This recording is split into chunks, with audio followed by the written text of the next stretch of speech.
নোটবন্দি ভাঙলো তোমার সঞ্চয়, লকডাউন ভাঙলো তোমার স্বপ্ন, এসআইআর ভাঙছে তোমার দেশ, তোমার সময় আজকে শেষ। আমি কোনো রাজনৈতিক ব্যক্তি নয়, তবু কিছু কথা বলার চেষ্টা করি।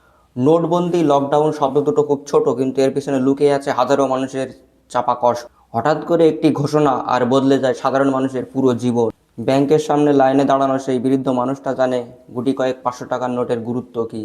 রাস্তায় হাঁটতে থাকা সেই পরিযায়ী শ্রমিক চিন্তা করত কিভাবে সে ঘরে ফিরবে এবং আগামীকাল তার সংসারটা কিভাবে চলবে। তখন বলা হয়েছিল এটি সাময়িক কষ্ট, দেশের জন্য এটি দরকার। সেদিন প্রশ্ন করেছিল এই কষ্টটি কার? আজ নতুন নাম, নতুন শব্দ, SIR, স্পেশাল ইন্টেনসিভ রিভিশন। মানুষের চোখে আবার সেই পুরানো ভয়।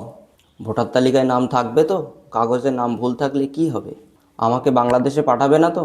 একটা ভুলের জন্য আমার কি কি হতে পারে? ভোট শুধুমাত্র একটি চিহ্ন নয়, ভোট হলো আমার নাগরিকত্বের সত্ত্ব, আমার অস্তিত্ব, আমার পরিচয়। আর সেই অধিকার নিয়ে যখন মানুষের মনে আতঙ্ক সৃষ্টি হয়, তখন সেটা আর কোনো মানবিক কাজ থাকে না। নোটবন্দি বলেছিল কালো টাকা ধরা পড়বে, লকডাউন বলেছিল জীবন বাঁচানোর লড়াই, আজ এসআইআর বলছে গণতন্ত্র বাঁচানো জরুরি। কিন্তু ইতিহাস একটাই প্রশ্ন করে, মানুষেরকে কষ্ট দিয়ে কি সত্যিই দেশ বাঁচানো যায়?